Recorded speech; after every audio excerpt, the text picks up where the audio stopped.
All right, guys, we're live with Michael Farabaugh, and I tell you, I brought him on today because this guy is an absolute pro when it comes to something that I've done. I've done it several times, but I have not done it to the level you have. I asked him right before we hopped on, how many short sales you done? He's like, oh, I haven't done hardly any. 10. Well, listen, 10 is more than probably 99% of agents in our market have done. And when I asked him how many foreclosures he's done, I can't even count that high. How many did you say you did? It's over 3,000 now. 3,000. Yeah, So I you have a know a team. little bit about the foreclosure process. Well, the foreclosure process really starts with when the borrower goes into default. That's usually about 120 days later. That's when you step it into pre-foreclosure. So let's, if it's okay, can I back you up a little bit? So Sure. I own a house. I Mm-hmm. quit making payments. Let's say my payment is due, what's today, April 18th? My payment is due on the 1st of May. I don't make that payment. What's the next step? What happens to me? Well, you would have to go a few more payments missed. Obviously, your bank's going to be contacting you that you're late. But after about 120 days of being late, that's when they start the pre-foreclosure process. Okay, pre-foreclosure. So I'm gonna have been notified a couple times by then, probably by phone, by mail. And then it's been 4 months. What does pre-foreclosure mean, and how does it differ from the previous 4 months where I was just getting the calls and notifications? Okay, yeah. You're actually, once you're late, that's when you go into the loss mitigation department. That's when they're trying to work with the borrower, technically doing loan modifications and all that kind of stuff if they can. If that kind of stuff doesn't work out, that's when the legal process starts, and really that's what pre-foreclosure is. They're and again, I don't know all the names of the legal documents that the lawyers produce and all that kind of stuff, but I know there's just a lot of legal stuff that goes on behind the scenes. So you mentioned loan modification. What are some options that you've seen in the past when it comes to loan modification? What does that mean?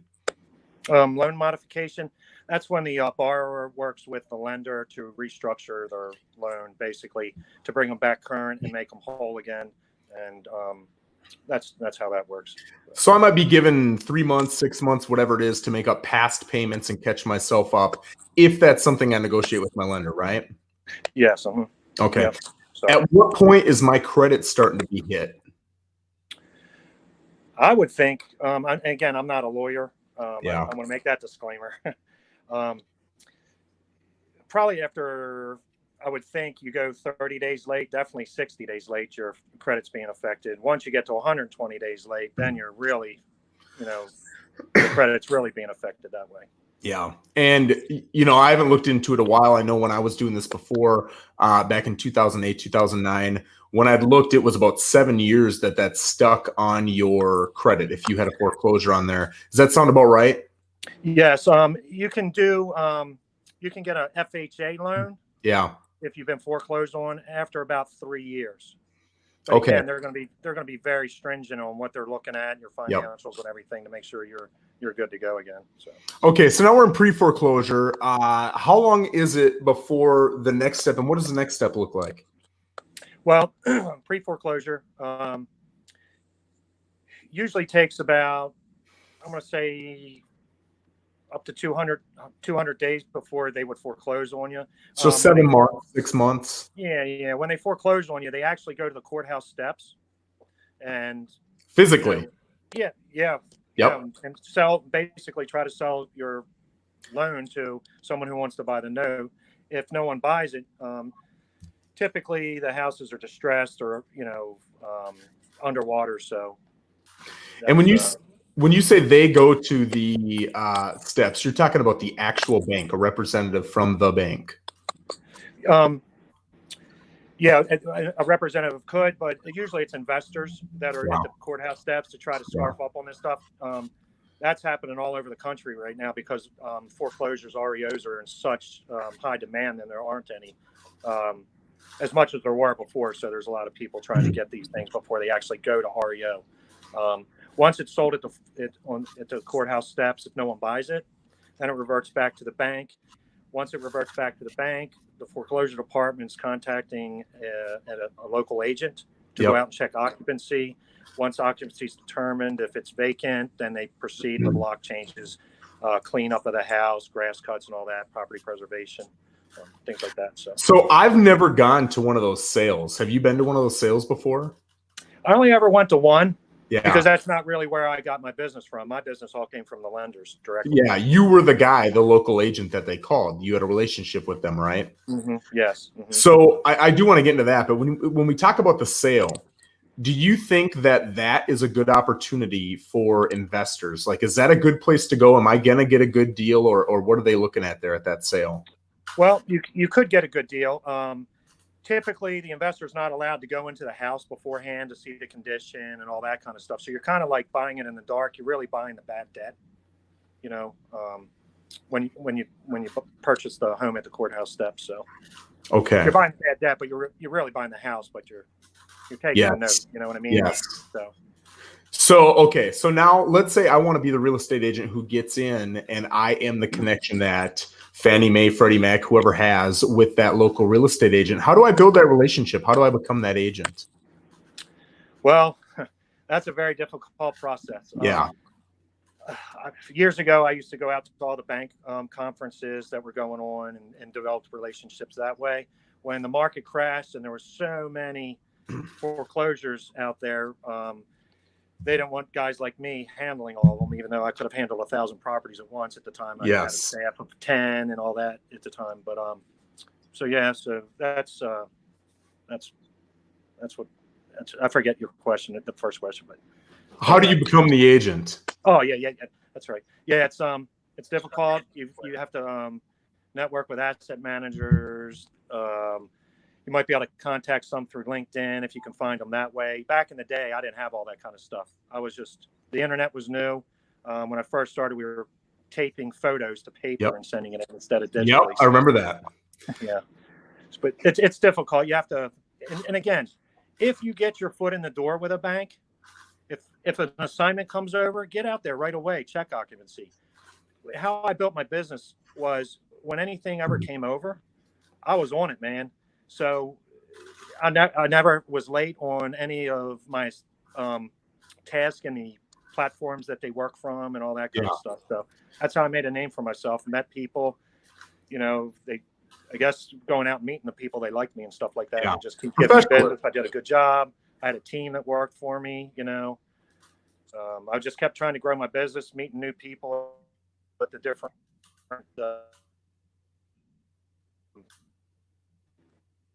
bank conferences directly.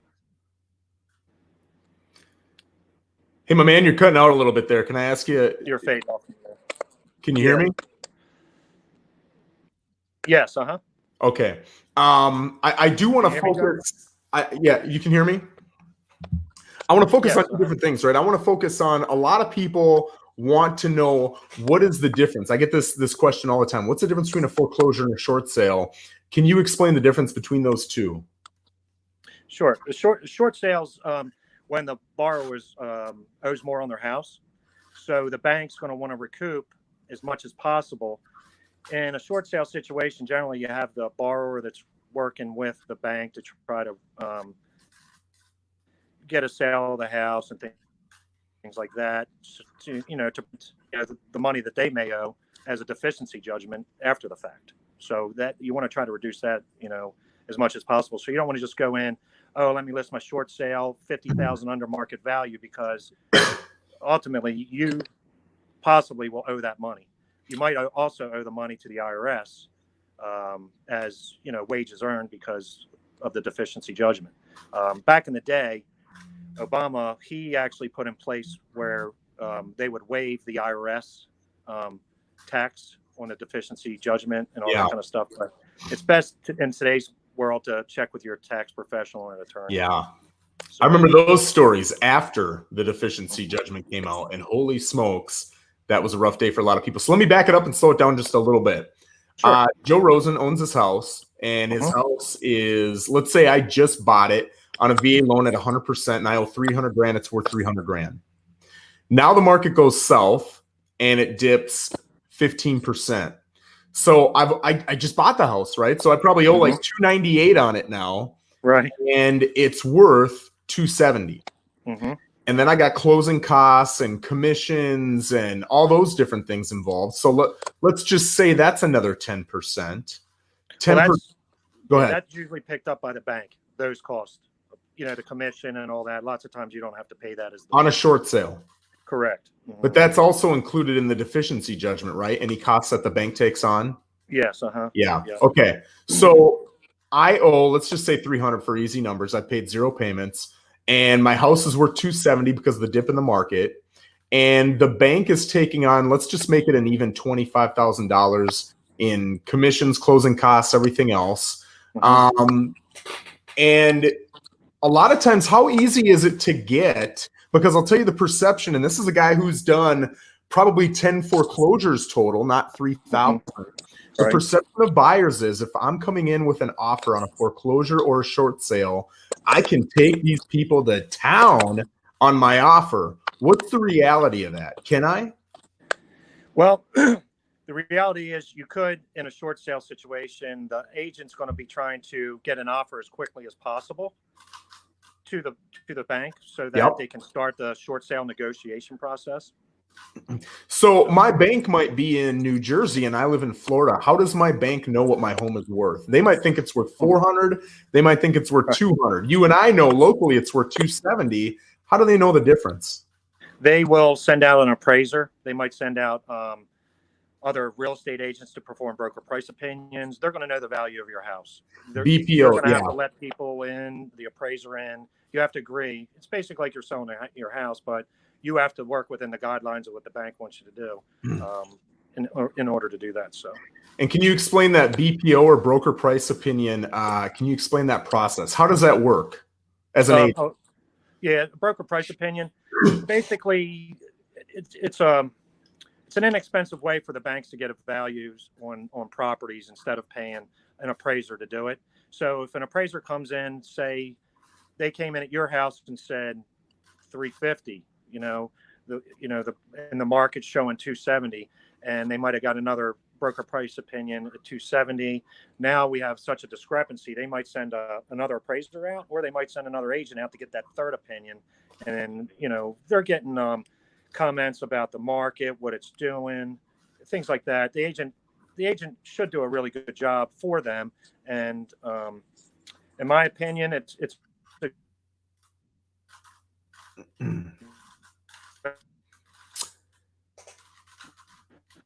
Hey, my man, I don't know if you can hear me, but you're cutting out right now. We know what they're doing when we're looking at the MLS and things like that. So, okay, I'm going to ask you another question. So let's go back to me, right? I own a house. Froze up on me, Joe.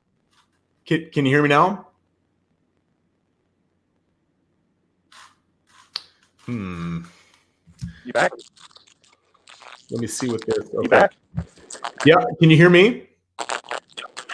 You're all fumbled. Okay. Well, I tell you what I'm going to do. I'm going to ask you a question. If you hear it, great. If not, I'll repeat it a second time. I want to know. Let me stop this mic here. I can't understand it. Let me try to. Yeah, I'm getting a lot of feedback from you. Are you able to hear me now? Oh, okay. No, that's still blurry up. Man. Hey, what I'm going to do, I'm going to remove you from the stream. If you wouldn't mind getting out and coming back in, I'm going to talk to you a bit while you're off. Okay, guys, so this is the next question I want to ask them, right?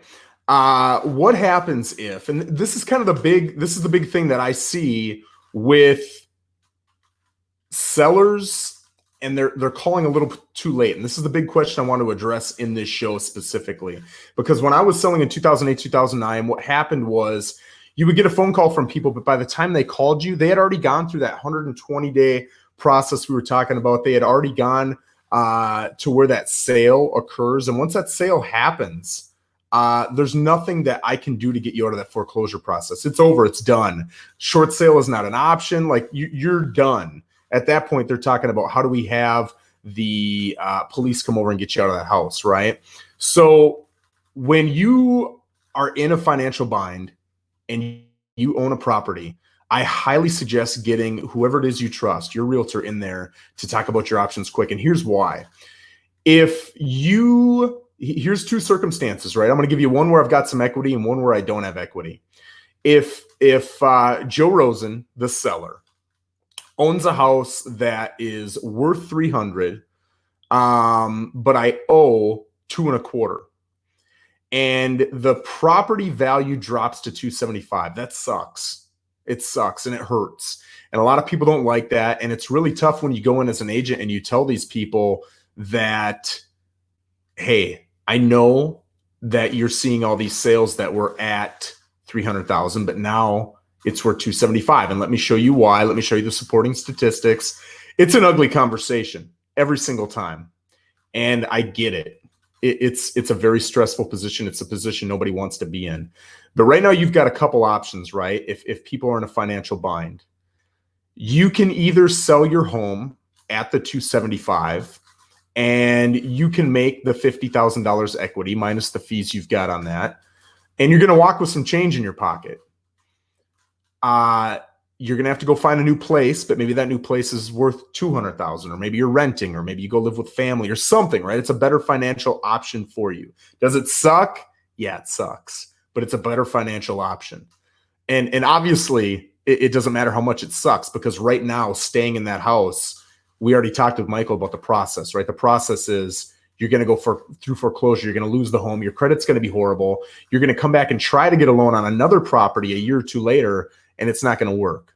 And you're going to be renting for a long time, paying all that money out the window. Like when you rent, all that money goes out the window every single month. You're not making money on appreciation. The landlord is, by raising your rent every single year, right? So you really want to be in a position where you're able to purchase a home. And by doing that, it kind of takes you out of consideration for that. So I want to just check Facebook quick here and see. I want to see if Michael's coming back at all. I'm just going to write to him, try again. We'll see what he does if we can get him back. I know what I'm talking about. Michael's a stud, man. This guy's done so many of these, so many more of these than I've done. He's going to know the process way better. But so if you come through and you do that, great. What I've seen a lot of people do is the ego kicks in and they are holding on to that extra $25,000 that the property was worth 3 to 6 months ago, and they still can't make the payments. And then the foreclosure process goes through, and then their credit is ruined, and they walk with $0. $0. That's painful. That's painful, man. So I know it's really difficult. And I would stress to realtors, I hear a lot like, hey, I tried telling them the reality of the situation. The reality of the situation is their home is worth 275. It's not worth 300 anymore, but they didn't want to listen.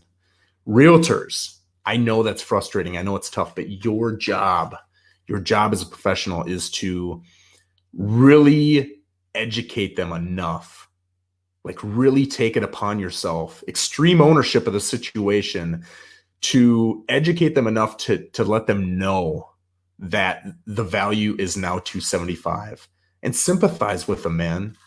It's a crappy situation. It is not a fun situation. It's not a happy situation. And to walk in there, smack down a price, say take it or leave it. They say, well, I don't like that price, and you walk out, I really think is a disservice. It's going to take a long conversation. It's going to take building a relationship, building trust, allowing them to really have that in-depth emotional conversation with you. So that's option one, right? Here's the other situation that I see happen. You owe 300 on the home, and because you just bought it, right? The same circumstance I was talking about with Michael in the beginning. And now the property's dropped to 275, but I still owe 3, plus I got to pay $25,000 between commissions and closing costs and everything else. So the cost to sell is actually going to be, with the loan and the cost, 3.25, but I'm probably only going to be able to get an offer for 275 because that's market value right now. I'm 50 short. That short is why they call it a short sale. You're short on the sale. You're short on the value of the property, right? Or what's owed on the property, I should say. So you have to negotiate with the bank, and that negotiation process can be challenging. A lot of bigger banks are going to have a process. They're going to have a person in charge of that. Some of the smaller and mid-sized banks aren't.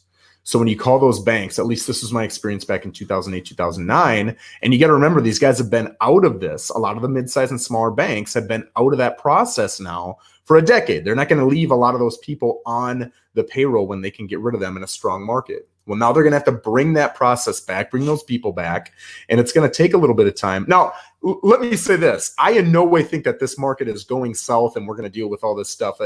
If this ends up being May 1st, we're all back at work, I think that you're going to have a tightening up of people doing a lot of over and above things for a couple months because they're going to have to catch up. And you are going to see a few short sales and a few foreclosures. You are.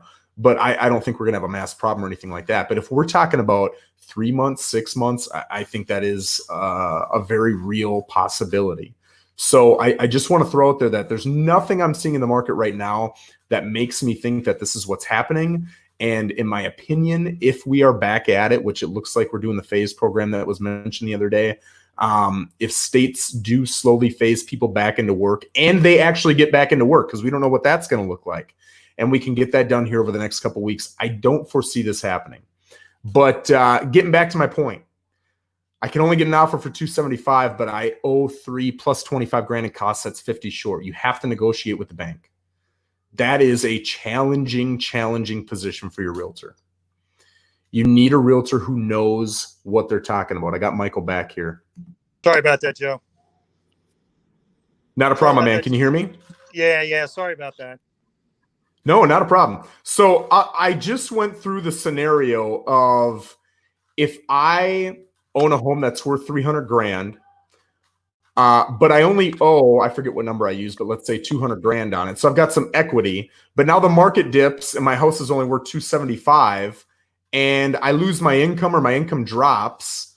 I talked about why it makes sense to sell at 275 versus letting the property slowly go into foreclosure, impact your credit. You don't end up getting any of that equity out, right? And it sucks. And it's tough. And it's tough to go in and have that conversation about why your house that you thought was worth 300 is only worth 275 now. But now I want to talk about, I own a house. It's worth 300. I owe 300. I just bought it and I've got strong income. The market dips and now my property's worth 275, but I still owe 3. Plus I got to pay, let's say $25,000 and all those closing costs. So really I'm 50 short on what is owed when I look at a reasonable offer. What is the best way forward for that seller?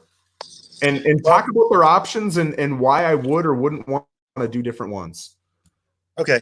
In the short sale, it's best to sell before the market actually goes down. So if you've got strong income, the market dips, and you don't have to move about short selling your house, stay in it, so like the stock market goes up and down, but you'll still have your value in your home, most of it, if you're going to live there, raise your family and all that.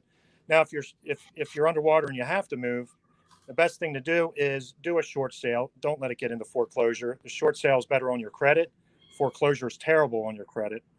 The short sale shows the lenders that, hey, this guy's willing to work with us if something ever happens. Foreclosure, a lot of times people just walk away, tear up their house. I've seen it thousands of times where in a short sale also the borrower's more likely to take care of their house because they're actually trying to sell it through their agent, things like that. So it's so much better to do a short sale than a foreclosure, if you can. But if you don't have to sell, don't worry about it if the market dips.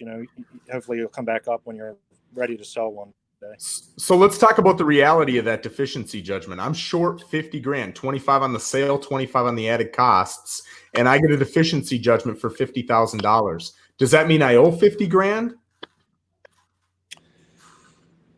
I'm not an attorney, but I believe, if they put a deficiency balance against you, that's what you owe, Okay. So technically that's going to go on your credit, that you owe $50,000, so it's just a mess. If you can get out from it before it gets into the foreclosure by doing the short sale, you are way better off. Now, the way that I've seen it, and again, I don't know this, but this is my education, is the $50,000 would be considered income. and you would pay taxes on that as added income, but you wouldn't owe the full $50,000. I am going to look into that though, and I'm going to post the actual answer in the comment after this video. Okay. But even if you're at the 20% tax bracket and you're paying 20% on 50 grand, if I'm right, that's still $10,000 that you are owed. That's a tough situation. That's not to be taken lightly. Right. Now, I have also seen where those deficiency judgments are negotiable. Can you negotiate those judgments with the banks? I've never heard of that or seen it. I imagine. I doubt if you're in a short sale situation, then the negotiator would negotiate that kind of stuff for you.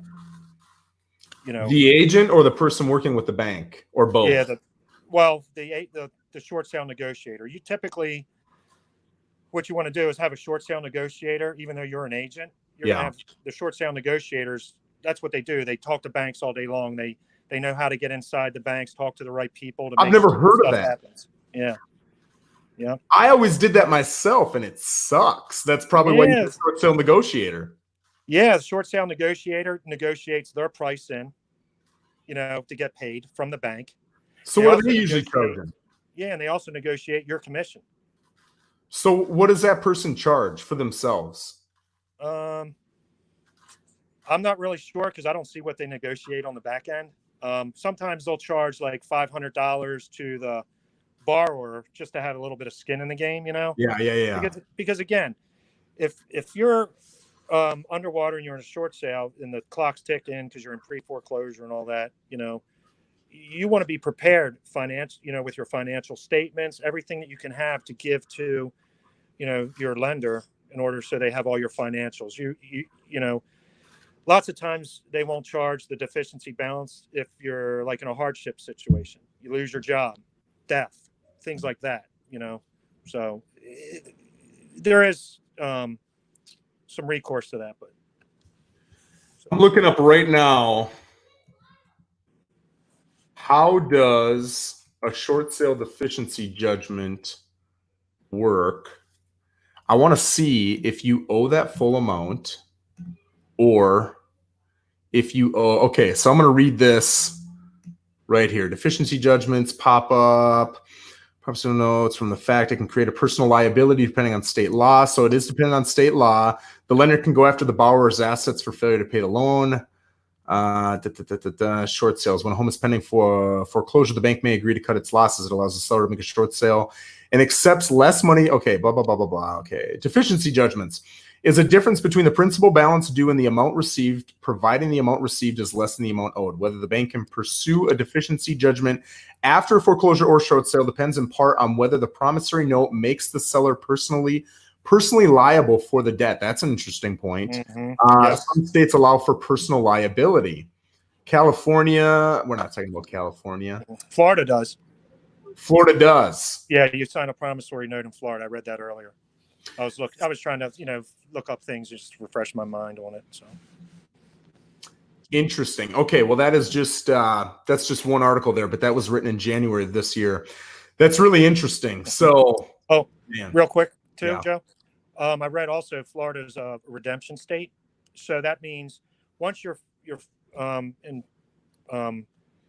foreclosed upon, you have time to pay it in full. No, that'd be pre-foreclosure.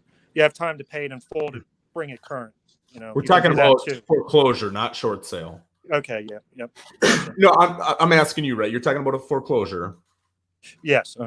And in the foreclosure, let's say my payments are $2,000 a month and I'm behind 5 payments. Mm-hmm. I have the right to pay $10,000 to make up for all those 5 payments, continue to pay all future payments as they're due.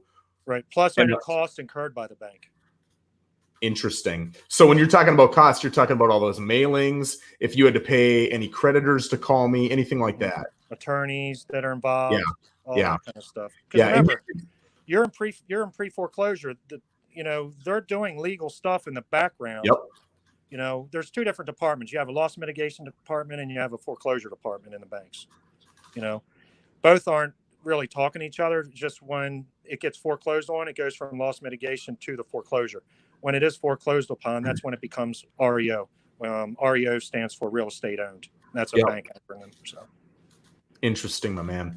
So what is the number one tip you would give to someone who is in a situation where they're in a financial bind and they either can't make their payments or they don't know if in the near future they're going to be able to continue to make their payments? In my opinion, if you don't know what your financial situation is going to be, you can do the forbearance, which they're allowing now. But again, you're going to owe all that money at the end. And if you're not making money today, you're not going to pay that at the end. That being said, the foreclosure process is still going on. So it's best if you don't know what in my opinion, if you don't know what your future is and you're looking at a short, or you wouldn't necessarily be looking at a short sale right now in this market because, we're not underwater here. But so yes, but that's my recommendation would be if you don't know what your future is and you can sell your house and go rent something for a little while until you're more secure, things like that. That's what I would do. And let me throw out 3 things on the forbearance thing, because I've seen a lot of things coming out with that. There's been a lot of changes. The scary thing is everybody's like, oh, I can take those payments that I owe. Let's say I missed 3 payments, right? Mm-hmm. And I agree with the bank that that's okay. I can just take those 3 payments, put it at the end of the loan. And yeah, I'm paying added interest on those, but big deal compared to the fact that I can't make the payments right now. Okay, I've seen that, and that does happen. Mm-hmm. But what's happening, it seems like a lot more, is those 3 payments. Again, let's say they're $2,000 each. When it comes to 4th payment time, those 3 payments aren't added onto the back. What Michael is saying is you owe your $2,000 for 4 months from now, but you also owe the other $6,000 for those other 3 payments. So you owe $8,000. Well, who in the hell is in a situation where I can't afford to make my $2,000 payment this month or next month or the month after, but I can make an $8,000 payment in 4? Like, nobody's in that situation. So it makes no sense. But again, because I think this is new and it was sprung on banks quickly, that's my opinion. I think that a lot of them haven't, figured out how to react to this quite yet. They're just starting now to. Right. So, number one, you really have to ask your bank. You have to read everything in writing. If you don't understand it, you need to get an attorney involved. And the third option I've seen them say exactly what I just said. All of those payments are going to be due at the time the next payment's due, but we might negotiate with you in the future. And I think they're adding that in there for 2 reasons. Number one, I don't think they fully know what the process they want moving forward is quite yet because it's so new. Or how many there's going to be. Or how many there's going to be. That's a great point too. And they still owe on their debts, right? Like they're using your money to pay on things that they owe. Mm-hmm.